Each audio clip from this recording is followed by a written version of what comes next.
आवाज है। और चाहे संसद के भीतर की बात हो, संसद के बाहर की बात हो, वो नेशनल इंटरेस्ट में मुद्दे उठाते रहते हैं। और आप देख रहे हैं कि जब भी कोई मुद्दा वो उठाते हैं तो संसद को आजकल सरकार उसको बंद कर देती है। जो संसदीय कार्य मंत्री होता है, ये उसका दायित्व होता है कि संसद को सुचारू रूप से चलाएं। ये पहली दफा देखा जा रहा है कि सरकार के ही लोग संसद को नहीं चलने देना चाहते हैं। ये अपने आप में एक विचित्र परिस्थिति है। और ये परिस्थिति किस लिए है कि राहुल गांधी जी ने विपक्ष में क्या कहा। अरे राहुल गांधी जी ने विपक्ष में जो भी कहा तो संसद में उस बात को क्लियर करेंगे, लेकिन संसद को चलने देना चाहते, कहते हैं इसमें माफी मांगिए। इससे पहले 2019 में जब लोकसभा के चुनाव थे, जब देश हित में चुनाव हो रहा था और विपक्ष की भूमिका निभाते हुए जब वो कोलार में कर्नाटका में जब जनसभा को संबोधित कर रहे थे, तब उन्होंने कहा कि इत्तेफाक से जितने भी चोर हैं वो मोदी सरनेम के हैं। अब मुझे बताइए, उन्होंने किसी का नाम लेकर के या किसी क्लास को, किसी कम्युनिटी को नहीं कहा कि चोर हैं। उन्होंने कहा इत्तेफाक से जितने भी चोरों का सरनेम मोदी है। इसमें कोई मानहानि नहीं है। मेरा वक्तव्य को हिंदुस्तान के वकील भी सुन रहे होंगे और मैं चाहूँगा कि जो जजमेंट पास की है सूरत कोर्ट ने, हालांकि वो जजमेंट मराठी में है, मैंने भी सॉफ्टवेयर से ट्राई की थी कि उसको ट्रांसलेट किया जाए, लेकिन मैंने जितनी मीडिया रिपोर्ट्स को पढ़ा है और जितना मैंने सिंघवी साहब को सुना है, उससे जाहिर होता है कि इस केस में ना तो प्रॉपर प्रोसीजर फॉलो किया गया और फैसले से असहमति कांग्रेस पार्टी रखती है और न्यायिक व्यवस्था के तहत उसको चैलेंज किया जाएगा। कांग्रेस पार्टी के पास एक से एक वकील हैं, वो अपने तरीके से इस व्यवस्था में आगे बढ़ेंगे।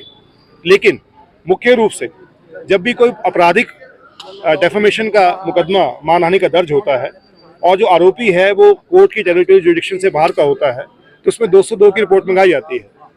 इस केस में बड़ी हैरानी की बात है कि जो मजिस्ट्रेट साहब है ना, 202 की रिपोर्ट नहीं मंगाई है। बिना 202 की रिपोर्ट के आगे कन्विक्शन तो दूर, केस ही एडमिट नहीं होता है, केस ही आगे नहीं चलता है। यहाँ हैरानी ये है कि यहाँ केस चला भी और फैसला भी आ गया। दूसरी बात कि इस केस में किसी भी व्यक्ति को टारगेट करके कोई बात नहीं कही गई है। अगर टारगेट करके कही होती तो कोई ना कोई कंप्लेनेंट होता। जिस आदमी ने कंप्लेंट की है वो भारतीय जनता पार्टी का गुजरात का विधायक है और वो पूर्व में वहां मंत्री रहा है, तो राजनीतिक द्वेष के चलते ये कंप्लेंट जो है फाइल की गई है। तीसरी बात, क्रिमिनल डेफेमेशन में इंटेंशन का होना बहुत जरूरी है, यानी जो आदमी इस आरोप को लगाता है उसकी इंटेंशन खराब होना जरूरी है। तो राहुल गांधी जी की इंटेंशन पे कैसे सवाल उठाया जा सकता है। वो तो एक चुनावी भाषण में भारत के हित के मुद्दों को उठा रहे थे।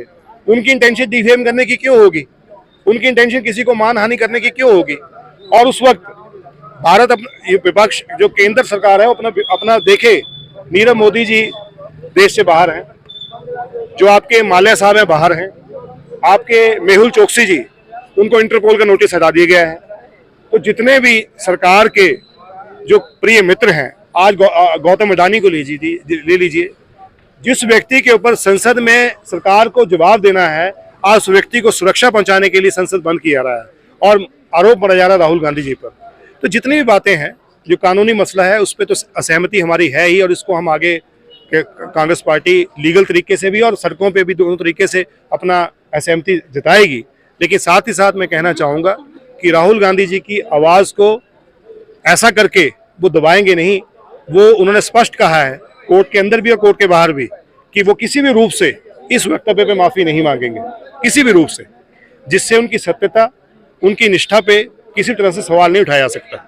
देखिए, हम वकील हैं, हमारे पास क्लाइंट आते हैं, हम क्लाइंट को बोलते हैं आप ऐसे नहीं ऐसे बोलिए, और निश्चित रूप से राहुल गांधी जी को भी उनके वकील ने कहा होगा आप ऐसे नहीं ऐसे बोलिए, लेकिन उन्होंने कोर्ट के अंदर भी वही वक्तव्य रखा है जो कोर्ट से बाहर है, जिससे उनकी सत्यता का प्रमाण जो है वो झलकता है। इसलिए मैं ये कह सकता हूँ कि फैसले की असहमति में आज विरोध है, और राहुल गांधी जी को जो संसद में बोलने नहीं जा रहा उसके ऊपर विरोध है।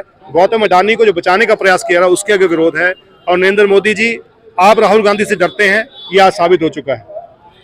और राहुल गांधी जी से केंद्र सरकार क्यों डरी हुई है, उसके पीछे भारत जोड़ो यात्रा के बाद जो लोकप्रियता उन्होंने हासिल की है वो साफ झलक रही है। इसलिए केंद्र सरकार को अपने गिरेबान में झांकना चाहिए, और जो अपने दोस्त पहले विदेश में भेजे हैं, भगाए हैं, उनको वापस ला करके सलाखों के पीछे करना चाहिए।